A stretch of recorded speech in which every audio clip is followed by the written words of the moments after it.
Masterstroke Raila Odinga's sleeve over the years has proven to be the handshake.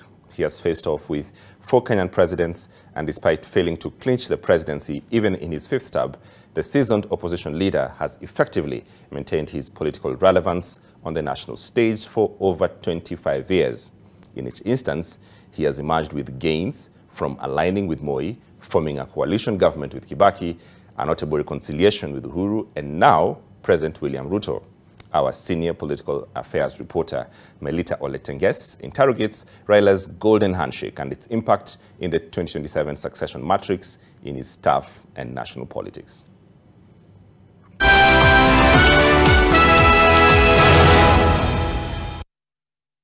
In the changing faces of regimes coming and going from the late retired President Daniel Arap Moi's KANU era to the late retired President Mwai Kibaki disputed 2007 presidential polls, then his withdrawal from the repeat 2017 presidential polls after he contested the results to leading the resist movement, and now his secret pact with President William Ruto, Raila Odinga has always been in the picture, most notably as the opposition leader who never ascended to the presidency.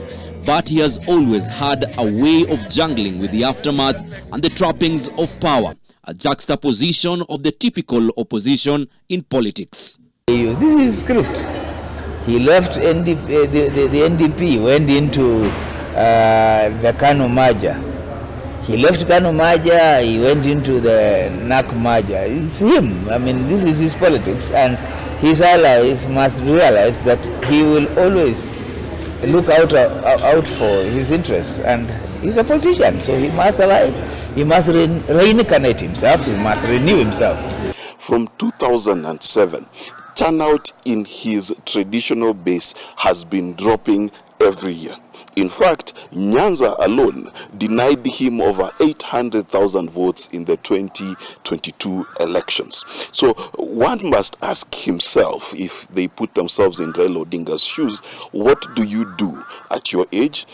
Odinga's perceived secret handshake with President William Ruto has been interpreted by pundits as a deal that will stretch to the 2027 election. Interests have been declared. It's now a game of cards, and the two are holding theirs close to their chests. Every move, the latest being a meeting between the two in Uganda, coming as a surprise to Kenyans, but in retrospect quite calculated, and in foresight, according to pundits, the forging of an alliance for the future. One thing that is permanent are interests, not enemies, not friends. So as long as Baba's interests are now being protected and are being cushioned, then we're in that business, and that's very important for us to realize. This will happen. He will move on, and his supporters must move on with him, because that's what life is about. A handshake between Raila Odinga and former President Uhuru Kenyatta on March 9, 2018, along the footsteps of Harambee House, rattled the then National Super Alliance members, NASA, and a section of Odinga's cronies. They accused him of abandoning the cause. Odinga would later join forces with the then President Uhuru Kenyatta in the Azimio la Umoja coalition party. This time, however, it's different. Odinga's allies and opponents alike are backing him for the AU Commission chairperson job, a move that is being considered as his exit strategy from active politics in the country. Raila Odinga's exit presents an opportunity. It presents an opportunity for President Ruto to get more votes in Coast and in Western Nyanza. And it presents a chance for Kalonzo Musyoka to finally take the helm of Azimio. If Raila Odinga gets elected as the AU chairperson in 2025, the political stage in the country will experience a total shift from the past elections, as he will be locked out of the 2027 general election.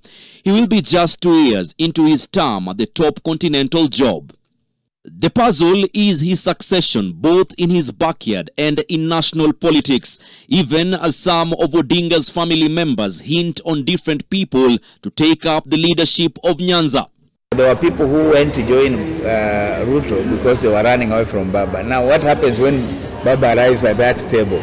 They either become part of the table or if they rebel, they try to rebel and they try to go on their own, they are the losers. So every time you look at these things, you have to ask, how do I gain, how do I lose? Political pundits argue that there shall be casualties following Odinga's move, especially in his staff. When he is at peace with President Ruto, then those who have made a way into Nyanza by campaigning against him must suddenly change tack.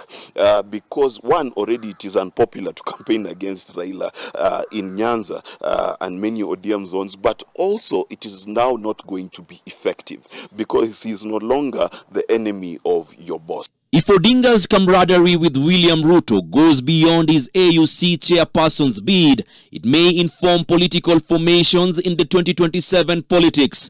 Odinga's handshake with Uhuru Kenyatta caused a revolt within the Jubilee Party and later a fallout between Uhuru Kenyatta and his key allies. Raila's handshakes have proven to work for him in the past.